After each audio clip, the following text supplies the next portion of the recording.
Hi, Leanne from Murlo. This video accompanies a free pattern available on Murlo.ca. Last year we lost our little buddy and mascot Casey. He died on his 12th birthday, February 4th. Going forward, we're marking February 4th as Casey Day.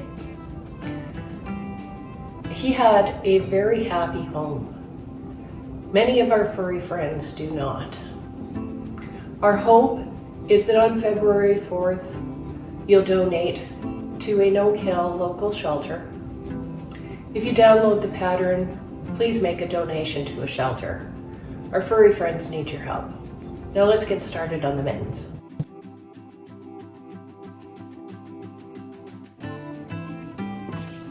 The next area that we're going to concentrate on is the gusset for the thumb.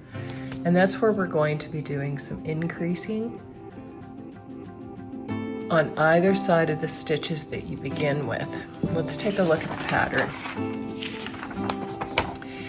If you look in the pattern, anywhere that's blue means there's no stitch there. So you're starting out with 2 stitches, and after 4 rows you begin to do some increases, and that's going to form these increases on either side of those initial 2 stitches to get that wider piece that fits around the base of the thumb. So to do that, we're just going to use a sample here so I can show you how to do those increases. So let's say after 3 stitches I want to do an increase. So I'll knit to 3 stitches. And let's just say I want to start increases on the sides of these 2. What I will do is pick up the leg of the stitch below, pop that onto your left needle, knit through it,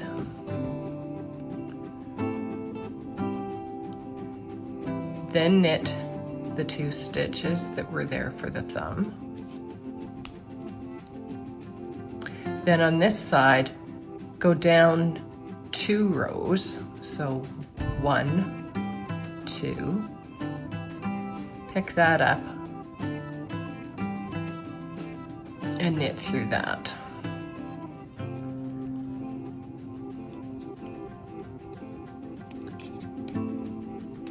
And you'll just continue doing that everywhere that there is an increase. With this mitten, you're going to be increasing until you have 14 stitches across the top. We're going to assume that this sample is the mitten and that you have completed the gusset area, so you can see that it's made a roomier piece in the fabric. The next stage on the pattern is this pink line. That's where you're going to be knitting with a contrast piece of yarn, and that will become the opening for the thumb. So in this one we can see that I've used just a piece of brown yarn for those stitches. Let's see how we do that. So I'm going to knit those first 3 stitches on my sample. It'd be 4 for you at the thumb area.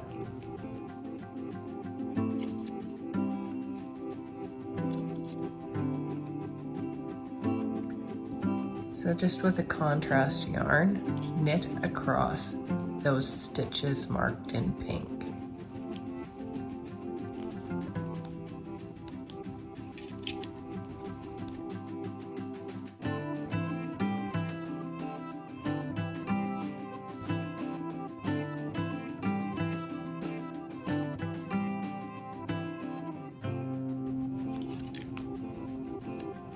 Okay, so the full gusset area has been stitched across. Go ahead, just leave yourself a little bit of a length and cut that yarn. Then take these stitches and place them back onto the left needle.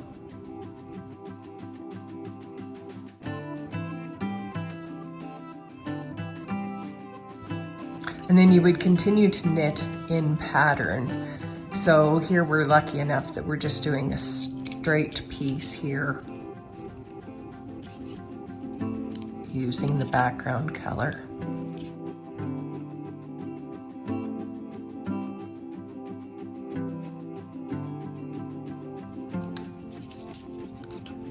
Okay, so you can see that row of blue there, which is going to be the same as what I did on this mitten here. Go ahead and keep knitting in pattern. And then the next section will be to go over how do we do the decreases.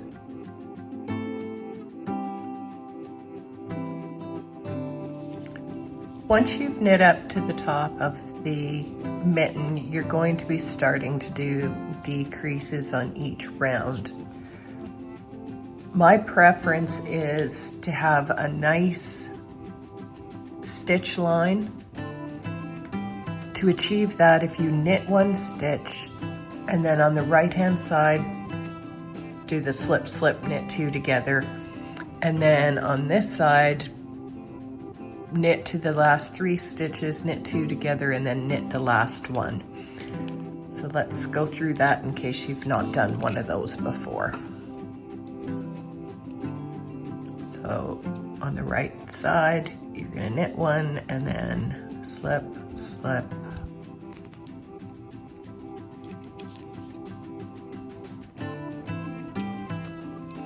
knit 2 together. That has the stitches go that way. Then you'll knit to the last 3, knit those 2 together,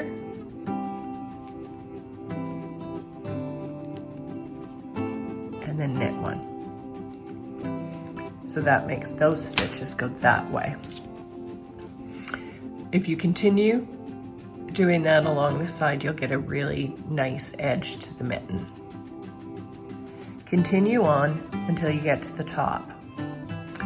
When you get to the top, you can cut your threads and then use the mattress stitch to stitch these together.